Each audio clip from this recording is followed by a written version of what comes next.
got a lot hotter in my room and stuff. It was just little things that were uncomfortable. My headache was getting better though, so that was a plus. Come around to day 4. All right, you've made it to day 4. It's the last day, and it's quite a bit shorter because, well, the day was shorter, and there wasn't that much going on.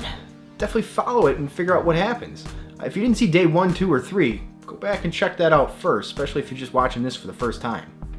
The doctor comes in, checks me out and stuff, does a routine things that all the doctors have been doing, and he says, we're really going to try to work on getting you released today. The only thing you have to do is more PT, and you got to get fitted for a brace. Now, not a back brace, but a brace for my foot, because yes, I still have foot drop. That's not going to change overnight. I mean, those nerves have been damaged for a good 6 months, 8 months or more. It's going to take that long or more to hopefully get the nerve back. And hopefully, there's no guarantee. So I need to be fitted for a brace so that my foot doesn't fall as much as it does now. The brace kind of keeps my foot in place. So there's only 2 things I really need to do. So that's cool. So I'm asking everybody, you know,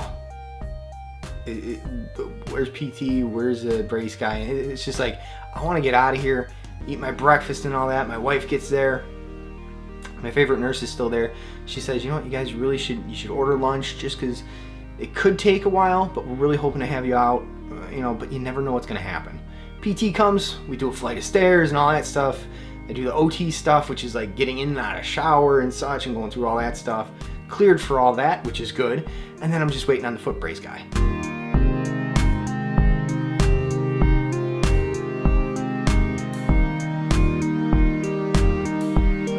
What? I got regular clothes on. Almost time to go home? Maybe. PT gave me some cool stuff, like to lift the toilet lid so I don't have to bend over to lift it up. You know, the toilet seat. And like, you know, show me how to go upstairs and get in the shower and stuff. It's silly stuff, but you kind of need to know that before you leave. You want to experience it before you leave.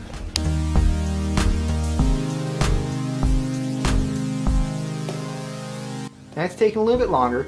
He finally gets there, fits me for a brace, has me walk around, shows me how to use it, how to get it on, off, all that stuff.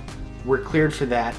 All the nurse has to do now is go to the head nurse or whatever and such, and you know, put in the discharge paperwork and such. And then I'm like, I'm free. I'm ready to go. Ready to be out of that place, because sleeping in a hospital bed is not that fun. Paperwork finally comes. Bam, we're out of there. You know what I mean? But yes, we really haven't talked about my back and exactly what they put in my back. Trying to get an answer exactly what's going in there was kind of tough, because they had options as to what they're going to put in my back, but they didn't know exactly what they were going to use until they were inside, until they could see inside there and see what's actually going on. And that's the part we come to now. Now, my wife is in the waiting room while I'm in surgery. Surgeon comes out at some point, or the other doctors come out at some point, and they asked her a couple times, was your husband in a really bad car accident? She says no. The surgeon was really surprised that I had such bad damage to my discs as a 30-year-old. You know, there shouldn't have been that much damage without having that massive amount of trauma as to be like in a terrible car accident. So that's kind of confusing for one. But it is and it isn't, because I've had doctors say, look at my MRI and go, they said I shouldn't be walking. So I don't know, aside from the fact.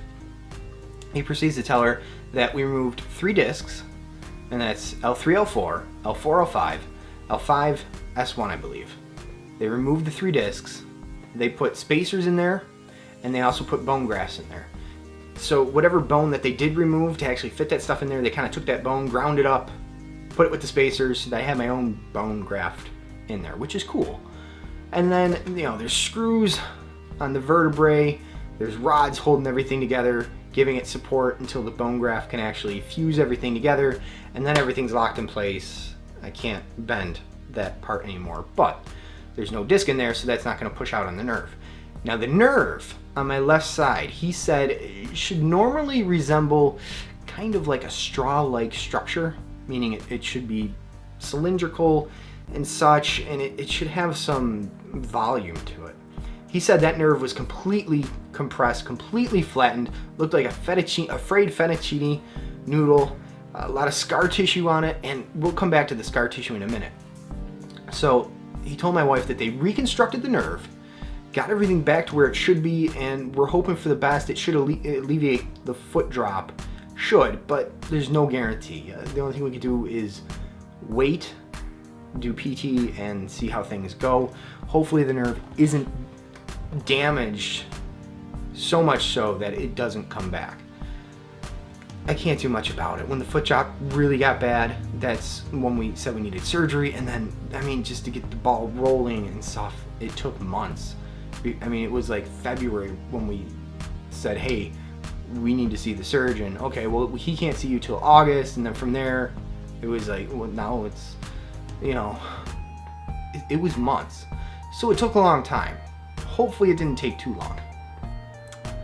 But regardless, so the scar tissue, what kind of kept me from surgery before is the fact that if you did have surgery and they just went in a discectomy and just kind of snipped the bad part of the disc out, there was always a chance that scar tissue was going to build up on the nerve. And your nerve's kind of almost fibrous as well, and if scar tissue gets in there, it's not always the easiest thing to remove.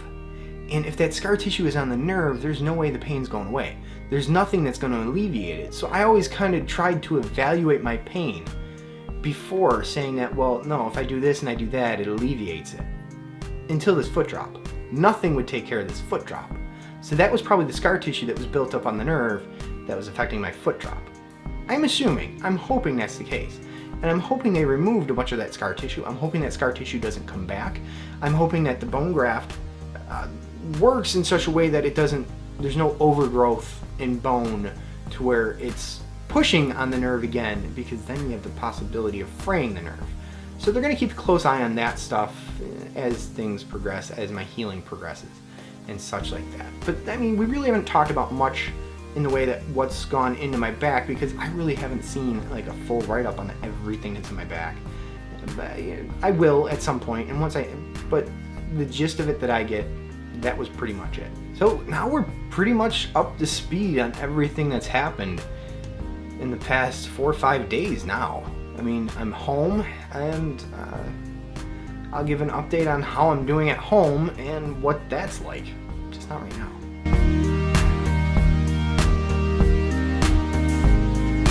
Made it right to the end of day 4.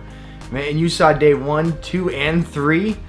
Oh, it's a combined total. It's like an hour and a half of vlogging put together. That's a lot of time. That's almost like a short movie of me just talking for that. Well, man, hey, good for you.